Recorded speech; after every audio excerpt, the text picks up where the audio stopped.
Welcome to For Real Watchers Radio Show, worldwide live, with the best experts as guests. And with your hosts, Jerry Dean and Brett Warner. Expect bone-chilling and heart-pounding stories of paranormal, ufology, supernatural stories, and breathtaking encounter after encounter. Join us as we dive into the abyss of the unknown. Every Friday night, 8 p.m. Central and 9 p.m. Eastern, right here on the best paranormal network, Paranormal King Network. Dead between your eyes, pulling no punches. We'll see you on the other side.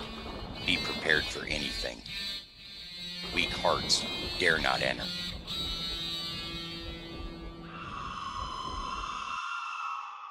Hey everybody, welcome back to another exciting week of For Real Watchers Radio. I am your host, Brett. And I'm your other host, Jerry Dean, and I want to welcome everybody back myself. We've got an amazing show tonight, Brett.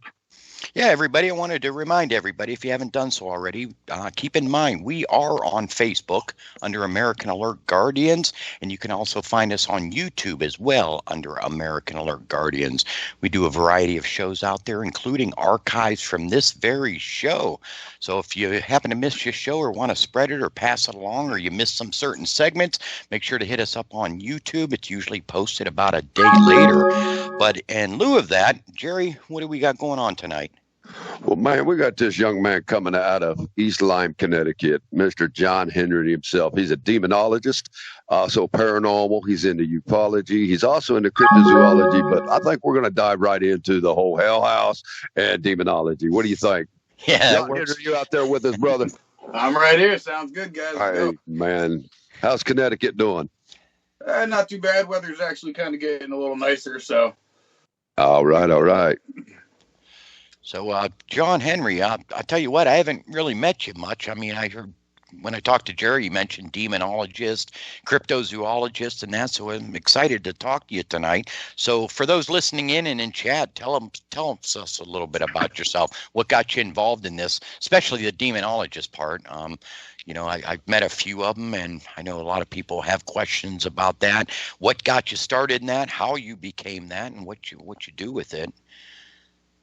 So pretty much I started kind of back when I was like 16. I had an experience that definitely made my skepticism go away. Okay. So, and ever since then, man, I was into it. I started studying a lot of books and literally just diving into every TV show possible on the paranormal. And once I graduated high school, I started Project Wolf Paranormal, and from there just started doing investigating. And the whole demonology thing came about in the Hell House. That was a place that literally was my baby for a long time. And after an incident that had happened there in 2010, that's pretty much when I started diving into the whole demonology aspect really, really deeply. Nice. Did you go through training for this, or? Nope. And here's the funny thing. Literally anybody can be a demonologist. Literally all it is the study of demons and the Bible. So that's pretty much all I've done. I've literally just read books upon books upon books on demons and biblical things. And pretty much I've learned different ways on how to literally just prevent demon attacks, how to save somebody if they're being attacked by a demon. I can do cleansings and pretty much like home exorcisms and things like that. Not so much on people being attacked by a demon. If it gets like really, really big into it, that's a priest territory. I'm not capable of doing that, but I can do the whole, the minimum of what most people would experience. I can handle. I got you. So you're involved in discernment. I'm sure there's a bit of that going on. I mean, I know from personal experience, sometimes it takes time to know exactly what you're dealing with out there. And I assume you do a lot of the cleansing as well. I do. Up to date on that. More of like a, not to sound funny, but more with sage and salt, or more about down an exorcism type path? Nope, I don't. I mean, a couple of times I've done the sage, but my methods are a little more in depth, so to say. Certain rituals, certain spells, and kind of dig into the whole Wiccan side of things. With that, a lot of prayer as well too. So all that goes into it. And I find that's going to be a lot stronger than your typical just saging the place. So Project Wolf is basically you're doing a whole lot of spiritual warfare. Pretty much, man. Yeah. Ever since I was a kid, man, I had a really strong connection with God and my religion. And I've always felt like I was at kind of like a soldier to help be out there and go against things. I remember when I talked to you. Now you have quite a background in religion as well. Was that right? Did I get that right? So yeah. I guess my question is: so proceeding from demonology, Nat, you follow the Christian doctrine, theology? I do. In what you're doing, or I do. So I was raised Christian and Catholic, so I kind of take both of those learnings and use that with what I have to do. Most of it's going to be more Catholicism versus Christianity, just because the Catholic Church has dealt more in the demon aspect than Christian Church has. As far as protection, though, let's get to the basics of it here. As far as protection, demonology, casting out demons, keeping yourself safe, though, we are still hypothetically talking about the same Jesus Christ, though, correct? Correct. Okay. I mean, and, that's kind of where it ends, despite the doctrine, I would think.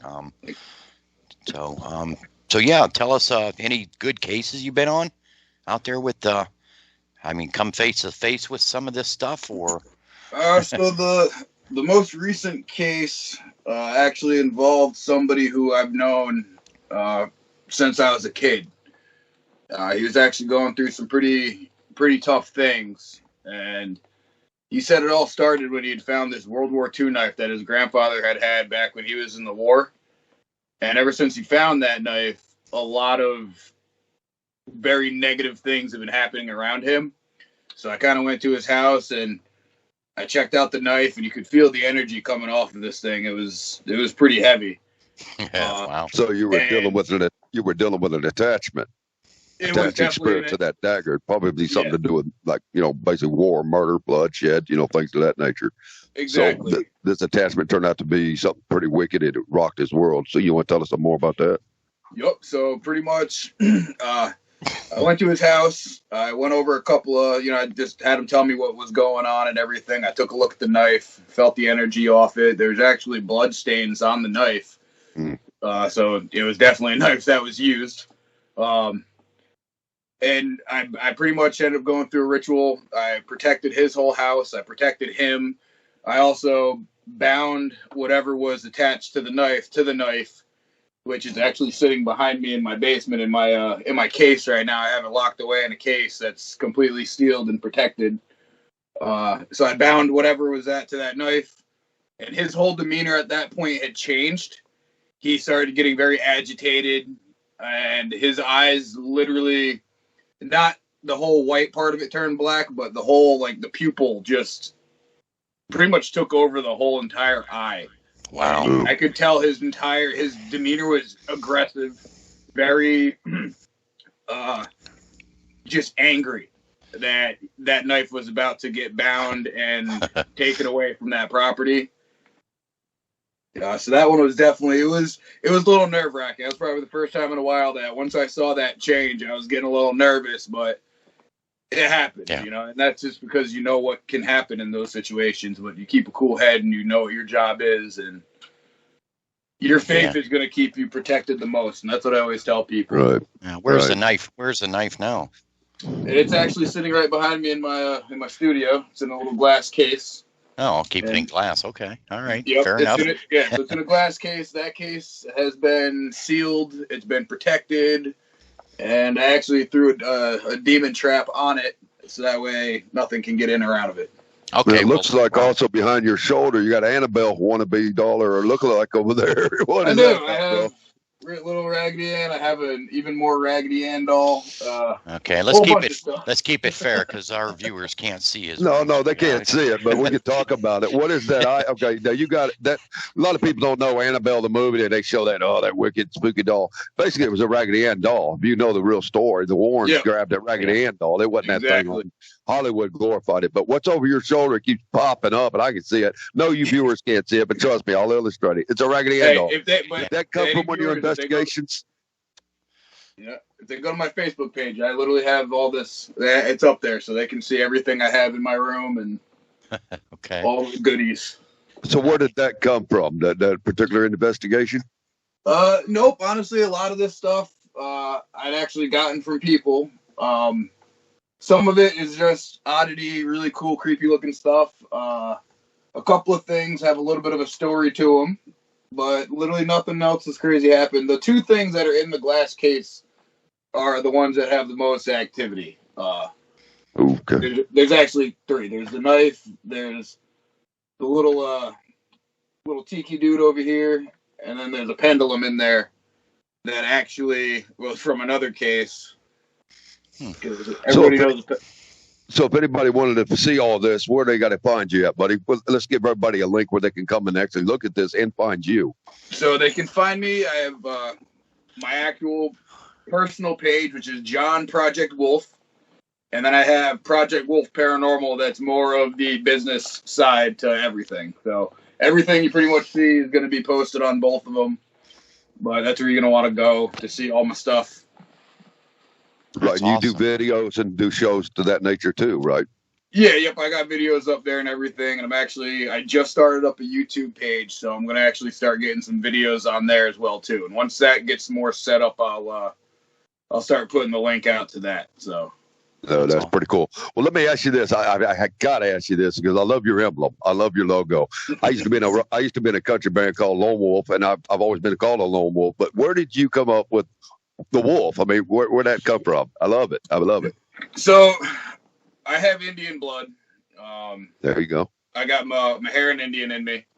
And with that being said, I've always loved dogs. It's been one of my favorite animals. I love wolves. I think just the whole aspect of them, how they are, what they stand for, is just beautiful to me. And then when you look at it in the Indian side, they're actually spirit animals and spirit guides. And because I have such a connection I have with, the paranormal world, that fit me perfectly. And just my outlook on life is the wolf. I'm the alpha wolf in my family. I'm the leader of the pack. I pretty much take charge and control. And the wolf is a very strong, independent creature. And he works good in a team and he works good solo. So your character is feed me to the wolves, I'll come back leading the pack. I like that. Yeah. I like that, brother. There you go. I like that. That's cool. I know. So you said you were in, where'd you say, Connecticut? So yeah, we're going to get to Hell House in a minute because I know there's a lot of, but yeah, that's a good location. You ever, what is it, the Pine Barrens out in Jersey? Or I know you're up local to all that good stuff. Pine Barrens is something we talked about in the past. You got to definitely let us know when you go out there. Yeah, sure. We'll do. I got family out there, so I'm trying to hopefully plan something soon.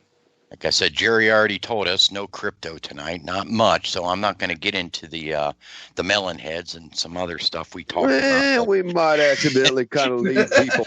We might just give a little at the end of the show, so when they tune in next time, we'll get into some cryptozoology, a little Jersey Devil, a little Bigfoot, and some things that people have been actually asking for. But I think we're going to stick to the Hell House and demonology and some paranormal this show. What do y'all think? Yeah, that works for me.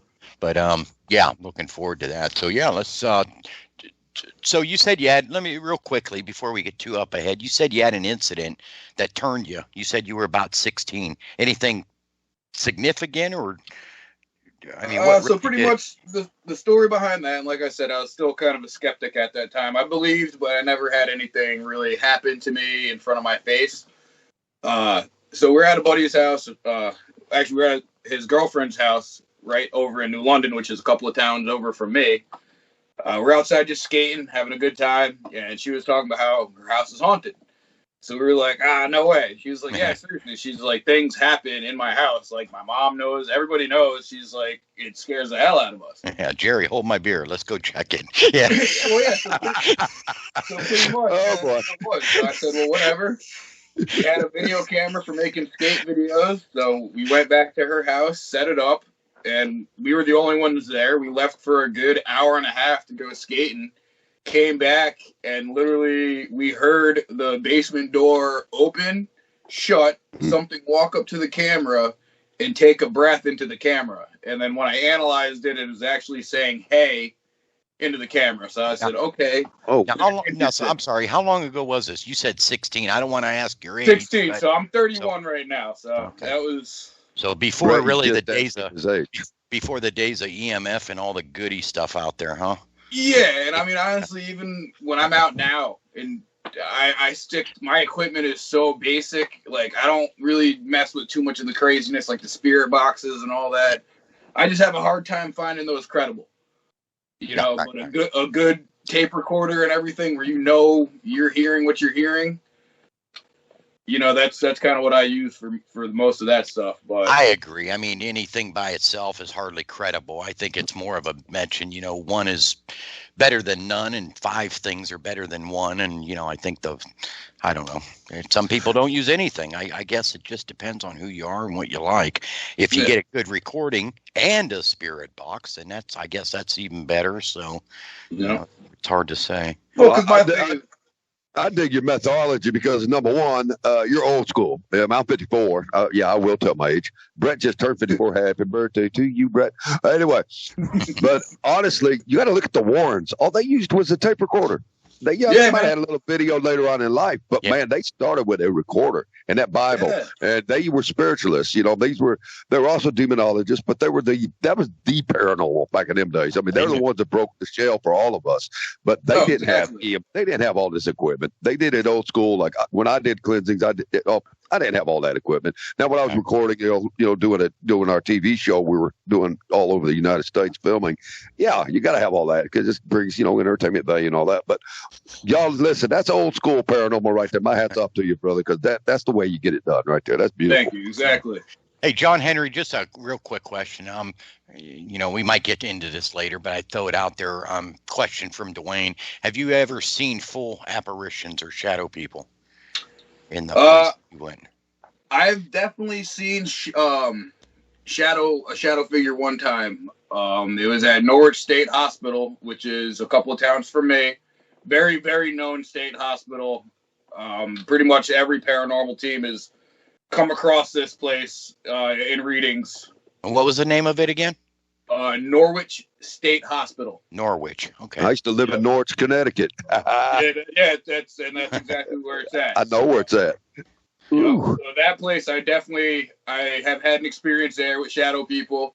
And then one other time, it was actually, there's a place called the Book Barn in my town, and it's an old school book barn that sits on the original road that cut through East Lyme. That road's now closed off, and that barn is now turned to a bookstore, like a really cool, like outside bookstore.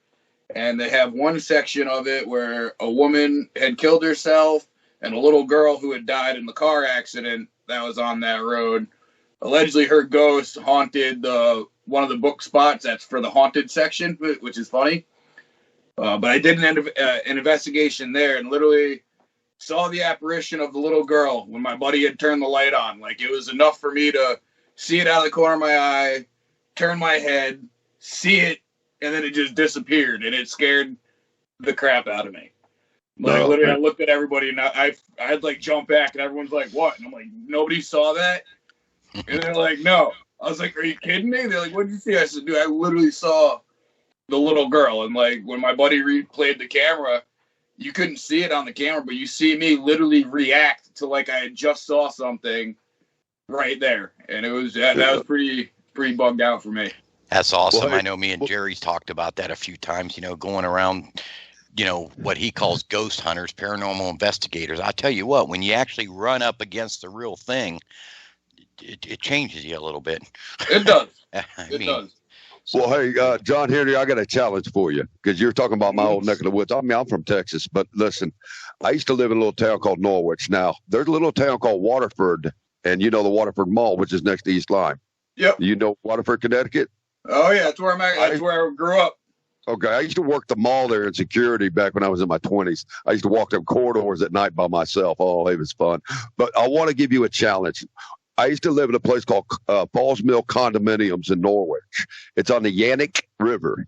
Now, there's a little thing up there called Indian Falls, and there's a bridge that goes right Indian over Leap. the top. Yeah, Indian Leap, but because there's Indian Leap Cafe. But if you go down to the Yannick River, right there where the waterfall's at, there's a cross bridge. I want you to go down there at night and do some investigating for me. I did it years ago. Oh man, the things I got.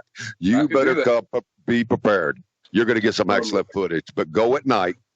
I promise you, I'd love to be there with you because when I did it, it was amazing. So if you wouldn't mind, do a show on that for us, man. Because I'd love to be there. That's my old stomping ground. A lot of Indians used to be around them. The Yannick River is, famous for the Mohicans were back in that area. But you get a lot of Indian spirits. You see a lot of things. It's amazing. So go down there and do that for us, will you? Definitely will do. Oh, man, that'd be great. I'm looking forward to this. Woo! Yeah. Oh, well, moving forward a little bit. So, yeah, you got into the paranormal, started investigating. So, yeah, jump into Hell House then. You said that's been your pretty much go-to place, huh? The most active place you've ever been to? And you still check it out from time to time? So what's the history of Hell House, So, located? I do. So you will not really find much on this place online. How I found out, a buddy of mine had introduced me to this place. We had went there, started getting a lot of cool activity, a lot of really good EVPs, and I wanted to know the history of this place. And I looked online everywhere, and I could find nothing but a very small little tidbit of the guy who possibly owned the place. And that was it. So I decided, you know what? I'm going to go track down the town historian. I'm going to see if I can chit-chat with her. She was an awesome lady. She knew so much, and she actually got to show me pictures of this place when it was fully functional, when the family was there. I got to see the family. She told me the whole story about them. So it was a man named Frederick Rawali out of New York. He came up here with his partner, his business partner. They built their house, which they called it the big house. They built his house, the partner's house, right behind that one. And then a mile from that, they built a pump house, which pumped water up the hill into their house, into a generator. And they're the only people in Salem at that time to have electricity. So they pretty much brought electricity to Salem, Connecticut. Wow. So he was very, very, very wealthy man. After a while, his business kind of started going down. He went bankrupt. His oldest son, I believe, died in a war. Then the youngest son had gotten sick and he died. Then I believe the other son grew up with the mom and the daughter. He ended up having 2 kids. One of those kids killed himself in the house, and then shortly after that, the father died. So all that, it left.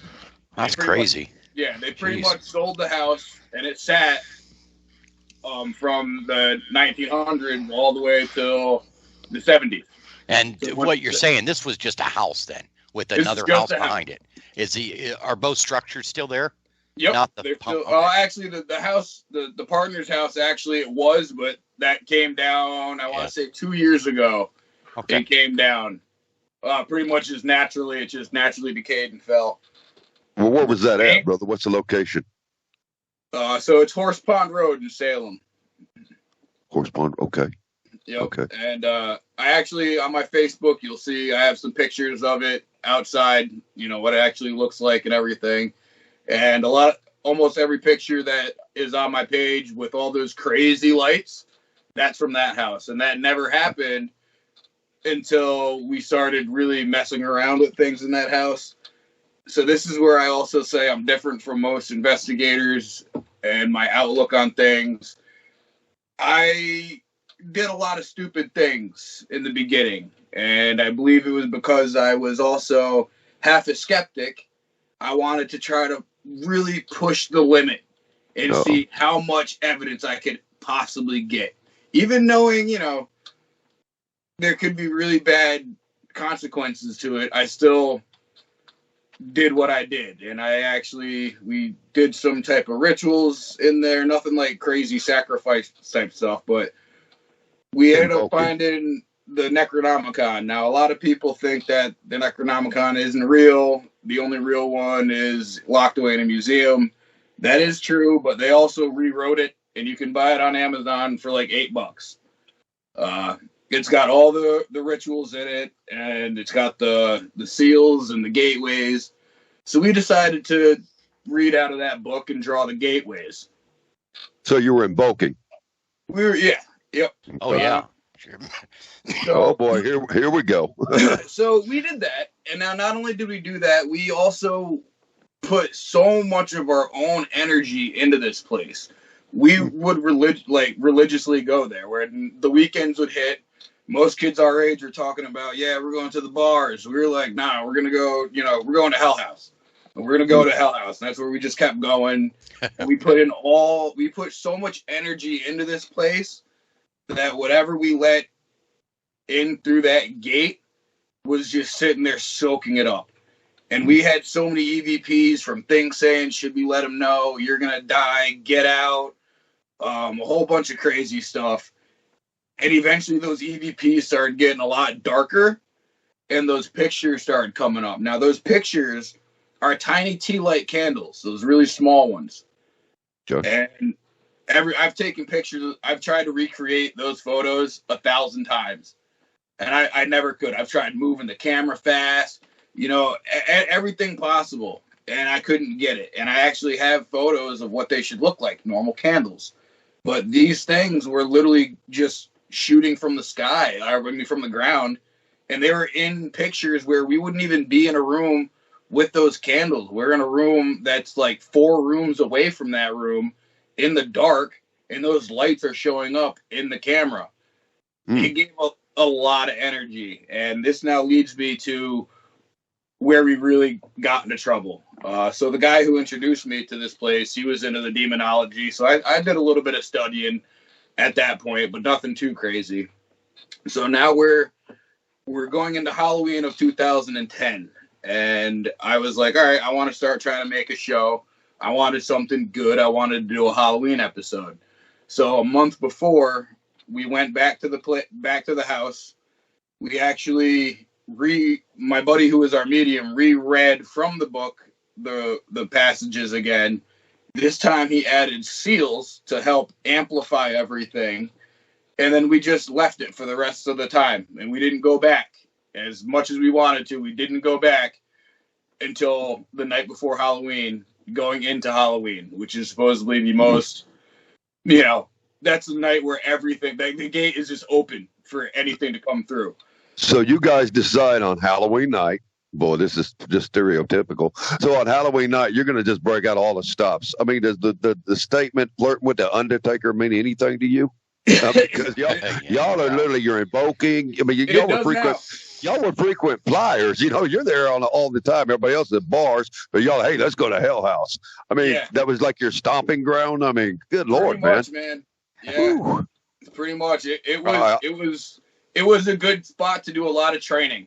I used a lot of different methods and techniques there, so it was a great way to definitely expand my paranormal knowledge and how to go about investigating. But also, like I said, we did something extremely stupid. So, well, without further ado, let's get back to that Halloween night, shall we?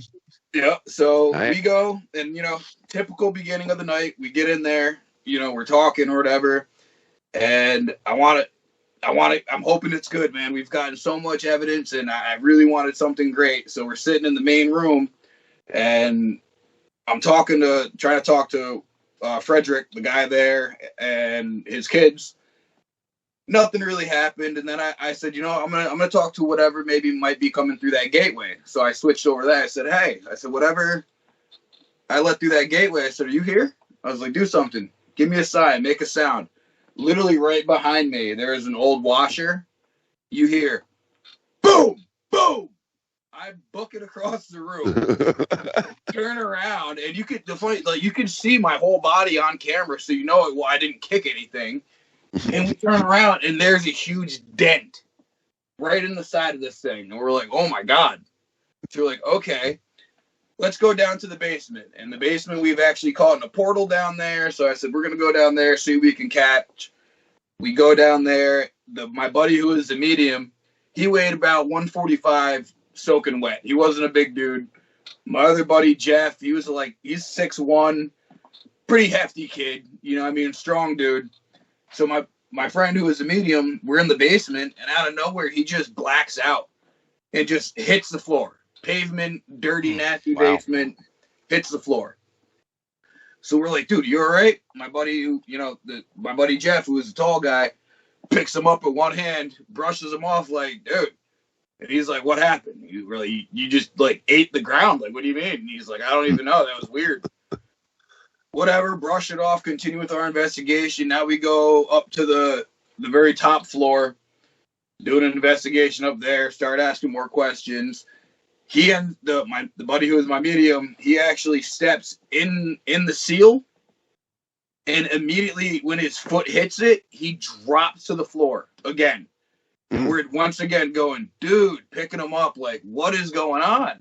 He's like, I don't know. He's like, I feel really weird. Like, he's like, I don't feel good. He's like, I feel tired.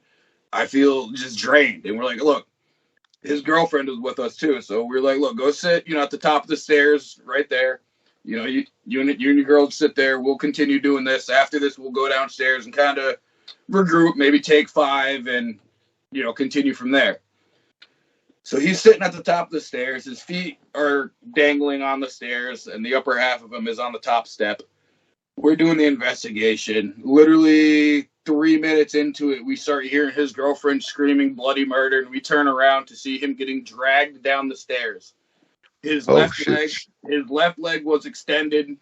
I run over and grab his leg, and in his jeans, you can actually see an imprint of like something grabbing it and trying to pull him down the stairs. And I remember like hearing the recording at the time, and I remember hearing the thought of him coming down the couple of steps. So my buddy who had just picked him up twice already with one arm has him double underhooks and is turning beet red, can't get him off the stairs. I got him by the leg. I can't get him off the stairs. And out of nowhere, whatever it was, lets go of him. And we managed to pull him up. And whatever was grabbing him jumps into him. And I mean, he went berserk. And this kid is not known. He's like one of the nicest kids I've ever known. Like, he's not a crazy kid like this. And he went insane. I had to pin him down. My other buddy had to pin him down. And I ended up sitting on his chest and pinning his arms down with my legs. And I just started reciting the Lord's Prayer. I grabbed my rosary beads at the time, held it on his head, and that's pretty much at that time when I focused my energy into what was going on at that time. And I know my faith, and I said, nope, no matter what, God's got me protected. He will overcome anything. I'll be safe. No fear. I literally just put all that into him and got whatever was inside of him out of him. And you heard it on the camera. You hear him exhale this breath, and then he starts like getting angry again, and then it just goes away, and then he's out cold, he's limp, he was done. At that point, I looked at everybody and I was like, yo, is everybody okay? And they're like in shock, like, just yeah. And I was like, all right, we're packing up, we're getting the hell out of here.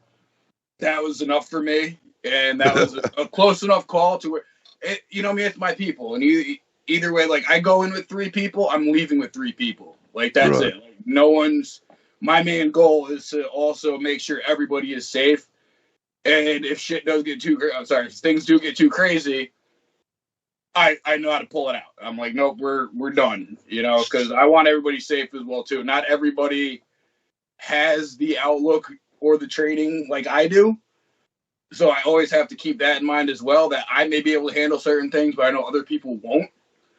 And those, the paranormal can understand that, man. They'll know, like, all right, I might not be able to really mess with this guy, but that person over there, they're weak. I can get to them. Right. What do you think all this was? I mean, you told me a little bit about the history. So what? That definitely sounds like demon activity to me. Nurgle. Yeah. The demon Nurgle. I mean, based on your experience now being a demonologist, and you've got a lot of this under your belt now, looking back, do you think it was an attachment that was on him, or did it actually get into him? Like almost a possession, a beginning possession? It definitely was trying to possess him. It was a partial possession. It was it was pretty much in the process of trying to get in there. Yeah. So it's pretty much what it was. It was it trying to get it and me trying to tug it out. And eventually, luckily, I got to tug it out. And that's not the first time this has ever happened. I've actually had something before this happen to me. Same thing. I really wanted some good evidence. This time I opened myself up. I said, hey, I'm going to open up myself to whatever's in here. I said, including whatever came through that gateway. I give you permission to use my body to try to communicate. And okay, this is that same night after he got drugged down the steps. This is I want to say maybe 3 months before this night. Same place. Okay, so y'all went Same place. Oh boy, you're a glutton for punishment. Same place. So once again, hey, young and dumb, trying to experiment. You know what I mean? I don't ever recommend it, but I did it. We've all been there. Yeah. Right. Something starts coming over me. I get my whole body just gets drained of energy. I get so tired. My buddy is sitting there. He's snapping pictures, and I have one rule: we don't look at the pictures when we're taking them. So you take it, you let it load, you let it do its thing, but you don't look at it. After we look at the photos. That just, I don't know why, I feel like that's a good rule for me. Was that digital or was that Polaroid? Digital. They're digital camera. Okay. So my buddy's just snapping pictures the whole time. I start feeling just weird. I almost black out, but then it just goes away. And I got kind of upset, and I was like really mad because I was like, you were right there. Like I felt you trying to communicate through me. I said, like, why did you stop? So now this is where it got stupid for me. I got up. I went to the gateway. I kneeled in it. I stretched my arms, and I said, okay, I want you to do that again. I said, this time I want you to try to make contact with me. And once again, my buddy's snapping pictures. I get that same weird feeling. I blacked out. And all I remember blacking out. I woke up and I was right on the floor next to the candle. My buddy is sitting there with his little brother with this look on their face like, dude. And I'm going, what happened? And they go, we don't know, but that was weird. And they're like, what do you remember? I said, honestly, all I remember was things going black. And that's it. Like I remember me in blackness. I couldn't speak. Every time I tried to yell, like you couldn't even hear my voice. Like there's nothing. I just remember being trapped, and it was the weirdest feeling ever. And out of nowhere, it all just eventually like left, and that's when I woke up and I was next to the candle. Well, how long were you out? Would have like any kind of a time lapse? Like I mean, you were gone for a while, or I mean, it's just like to me, it felt like a good 30 minutes, maybe 45 minutes, but in reality. It was like maybe almost a minute, 2 minutes. They're saying it wasn't really that long. So you were experiencing like you were feeling trapped. Yet, like while you were there, it was like an eternity because oh my God, can't breathe, can't talk, can't do nothing. So you're just trapped. But yet it happened that quick with all the people that were witnessing it. They were like, no, you weren't gone that long. But yet you being trapped, you're like, it seemed like forever. It did. And that's when I feel. That's what I felt my first time was something trying to get into me. And ever since then, I made sure I was protected so that would not happen. I take it. So, yeah, you don't push the limit like that anymore, I take it? Nope. And like I said, and that's the one thing that's always made me, I feel different. I don't know many people, and I've talked to a lot of people who are into the paranormal. I don't know any who have ever done really anything like that. I know they've done the research and the this and the that, but I've literally put myself in situations that most people wouldn't in their right mind do. I've heard of a couple people. I don't know how much you know about Ouija boards and blood oaths, but I'm not I'm not going to get into it now. But yeah, there's some weird out there. I don't mean to interrupt. We're going to come right back to this, but a couple questions here. Do you use holy water, or have you ever? You do? Yep. Okay. I use holy water and holy salt. So there's time and a place for it, right? There is, and I bring it with me everywhere on every investigation. I have holy anointing oil, holy water, and the holy salt. Okay. And how about cemeteries? Any cemeteries you investigate them in the state? Yeah, I actually have one that's right next to my house. Oh boy, a lot of activity there too. I mean, any good ones out there? Some pretty good ones. It's an old cemetery from the 1800s, and actually, there's a lot of activity in my kids' room. Believe it or not, I have a camera in there, and I've caught some orb activity going on in that place. That is right in my kids' room. You know, I think I saw that video. That looked really weird. It was slow. Yeah. That's the one slow coming from the top right. Slow, and it like comes in and out. Yeah. Yep. I think I saw that. Not dust. You know, it's not a dust or bug. No, well, John, based on your lone wolf characteristic about you, let me guess. You picked out that general location for the house you're in right now because it was next to a graveyard, right? No, it kind of just happened. Sure it did. Hey, kids, we're going to get that one right there. That's by the graveyard. Yeah, that's where we want to be, kids. And they're like, no, Daddy, no, I don't want to go there. Yeah, man. My wife always thinks I'm crazy. Now his son's got to work. You love a haunted house. I'm like, I would. Wow, well, we're going to pray protection for your kids and you. Dad's on fire to catch things, find things, kids. But you know what? That's all right. You just stay in your bedroom until you levitate. That'll be all right. No problem. He's got a these camera. Kids are going to grow up being demented. These poor kids. No, I'm just kidding, brother. He's got a camera in there. I ought to tell you. Oh, yeah, that's going to stop something. I thought that's to catch things on film, not to capture them like literally. What ages are these kids? Yeah, no doubt. So. Yeah, that was. So you mentioned that was all. That was all in 2010 with the Hell House. I'm assuming you've been back since then. I did. Actually, the Halloween that just passed, I actually decided to do a anniversary episode. So I went out and I did some filming there. Did a little investigation.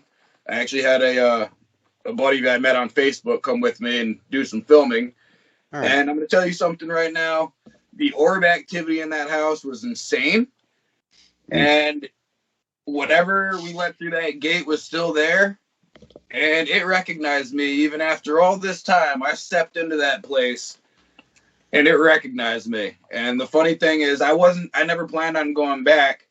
What happened was when I started, getting back into this again and wanting to, got back into Facebook and really starting to promote myself again. I took a little break for a while. Just to kind of get things, a little more better spiritually to be back in this business again. I went up there with a buddy of mine and we were filming just the outside. And I was like, I'm not going in that house. I was like, I haven't been in there since that night on Halloween. I was like, I'm not going back in. So we did some outside filming. And then I was like, we noticed that the basement door was now open. I was like, oh, it's easier to get in here now. I was like, all right. We'll peek in. I said, we'll just go in, we'll peek in, we'll get a quick little footage of it. So what'd you do before? Like break down a door or a window? Yeah, I mean. Oh, yeah, okay. All right. Let's move on. Yeah, something like that. Well, you seen the banner, that sign, and the banner says private property or no trespassing. Was that it? I was like telling the art department, don't put that on the banner because people are going to think he's breaking into stuff, Yeah.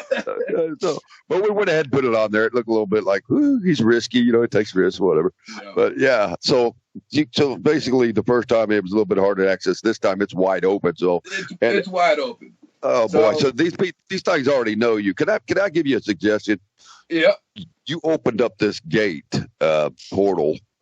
I would recommend if you do go back, number one, go back and close it, because what people don't understand is these things can follow you. You say they knew you, guarantee you they knew you. You're the one that invoked it. Oh yeah. They not only can attach to you, they can get into your home, your atmosphere, your home. They can get to your children. Attaching spirits are very, very, very, very real. And they also, luckily, when you deal with familiar spirits, they don't only familiarize themselves with you, they familiarize yourself with your family. Exactly. So luckily for me, really be careful, brother. My house, everything I pretty much is protected to the T.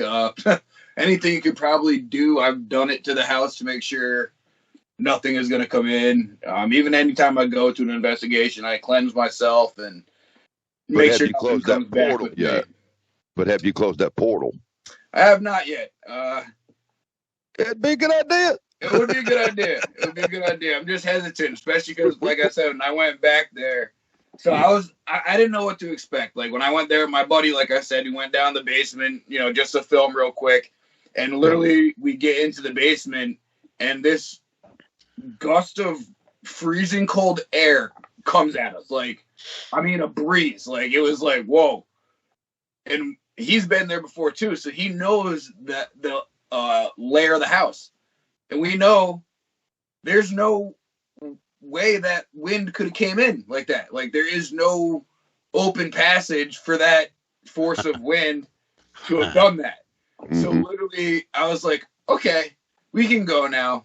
And we left, but then it got me thinking. I said, man, I kind of wonder. And I wanted to do, like a 10-year anniversary of Hell House on the night of Halloween. So I went again.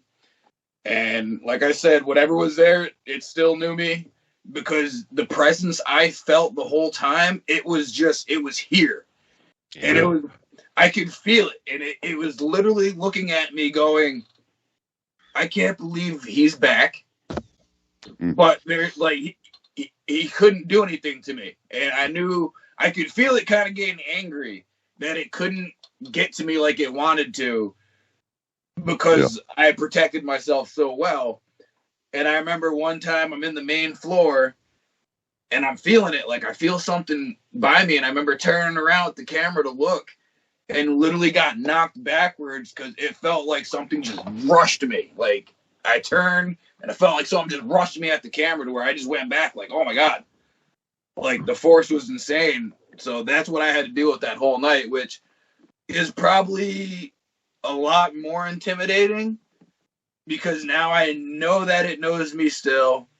It was trying to attach to me or to get to me somehow, but it couldn't, and it was getting pissed.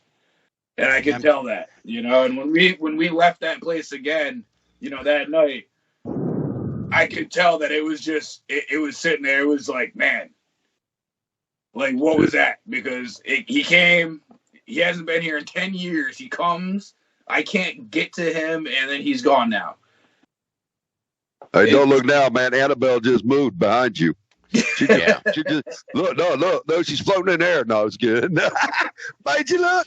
If she did, look out. I'd be like, so she starts moving. I'm off of here. No, I'm just good. Hey, do you work with other groups here and there, or are you completely solo? I mean, as of right now, man, I'm completely solo. Back in the day, like I said, I had my little team back when I first started this, and we did a little bit of work with a couple of other teams here and there. But lately, I've just been kind of keeping to myself, just kind of keeping it solo. Lone wolf. Lone wolf, until I find that right person, if I'm doing this, I gotta have somebody who's gonna be connected with me on that level when we're going out there. I don't want. I've had the people who were the amateurs coming in, and it's just after a while it gets kind of annoying because they don't know how to properly go about an investigation. They're either making noise, or you get some who are like all about hype value, so now they start making stuff up, and I can't stand that. Right, when I'm sitting there, they're going, "What was that?" It's like, "What was what? You didn't hear that?" Oh, Lord. Oh, well, I hate that. Like, no, dude, you didn't hear anything. Like, stop. Like, I hate that. Do you watch TV at all? If so, paranormal TV. What's your favorite and why? So, probably right now, I can say my favorite thing to watch is Paranormal Caught on Camera. Just because they show a lot of all the things that people have caught. And that's, like, my favorite thing is that. I used to be big into Ghost Adventures back when they first started up. I actually based a lot of what I did off of how they did it, just because I liked how they went about it. I know. Guys, that's locked in a place, by themselves with just some camera. Like, that's what I loved. I didn't like Ghost Hunters because they did the big groups of people, and to me, too many people, you get too much foot traffic. You're not going to get good results because now you're intimidating the spirit world because there's so many other people here.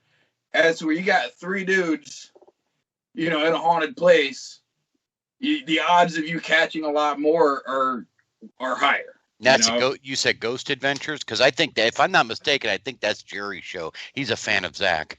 Yep. Yep. No, I'm a fan of my brother. My brother, and I know him. He's a good friend, and that's Aaron Goodwin. I actually know Aaron. I met him in Vegas. He's a really great guy. Zach, Zach, we're not going to get into names, but honestly, Zach was hired. He was an actor, and I'm not putting him down. He's actually learned a lot through the years, so I don't put him down. But he did start off basically. He was an actor. That's all he was. But he has actually earned his stripes. I do have a little more respect for him. But Aaron Goodwin, he's always been paranormal. He's just a good guy. Him and his sister. But the truth of the matter is, a lot of those shows, again, we all know entertainment value. They're staged. Exactly. But when you get a show like you're talking about, where kind of like Paranormal Activity, this is different people telling their stories. From a different, even judges, lawyers, doctors, firemen, police, mayors that are backing their stories or even a part of the stories. That's when I'm like, yeah, this ain't entertainment value. These are people that are reputable in the community. They have a lot to lose, and they're going to come out of the closet and say, yeah, I seen what I seen. I don't know what the heck to say about it, but this was real. And I think that brings credibility to the paranormal field. And I like shows like that because most people are busy laughing at Ghostbusters, but I like people that can actually, people with credibility that really do have something to lose. Because there are people that make up stuff. I mean, just so they can get on camera. Come to my house because I've done all kinds of investigations like that where people just wanted the fame and fortune or whatever. Exactly. I like what you do, brother. You're a lot like me and Brett. We do it because we're here to help people. I mean, you back in your younger day, you were doing some crazy stuff. I ain't gonna lie, but talent, invoking and all that. I did all that crazy stuff. So did Brett, I'm sure of it. Brett probably still does. He's a maniac. Hold my beer. But I love your style because, again, you don't use all the equipment. And I have nothing against equipment. But just the fact that the spiritual side of you says, I'm going to go in there with no fear because I know who I am in Christ. I know who God is. And that's what I tell people when you got to know who you are. If you're going to really get into this, you better know who you are in Christ. I'll say it every show. Please, if you're out there, you better know who you are in Christ. Yep. That's the only thing that's going to keep you safe during any of that. That's like I told people too when I've gone to to their houses and done certain things. I told them, I said, look, I said, what I've done, I said, I've cast them out and I've made your house, I've locked it so they can't get in. I said, but here's what I need you to do now. I said, I need you to literally not think about this anymore. If something does happen weird, I need you to literally ignore it. I said, because what's going to happen now is that thing is still right outside that door. And it's trying to scratch at it. Right. And the more you think about it, the more it chips away at that lock that I did. To eventually it'll break a little hole, and then it's going to start breaking it bigger and bigger and bigger until now it broke down the door I just put up, so to say, right. And now it's back in there. I tell people you have to ignore it. You literally have to keep it in the back of your mind and go on. I said, and trust yourself. I said, and if you are to do something, you have to cast that out yourself. So like there's one ritual that I'll do. I'll have the person of the house pretty much read it. And this is for them to do, demanding whatever it is out. And I tell them, I said, you have to do it with sternness. Like literally, pretend it's somebody breaking into your house and you're yelling at them to get out of your, I tell them, you need to dig into it and literally put that energy into saying, get out of my house, get out of my home. You're not welcome here. Because if you do it get out of my home, they're not going to care. But when you get that sternness, you show that there's no fear, they're going to back away. Absolutely. Anything demonic feeds off of negative energy. It feeds off of fear. It feeds off of your anger. That's why a demon will literally try to break you down to nothing. Yep. Once it gets you to nothing, that's when it takes you, Right. It starts with depression, like we covered last show, depression.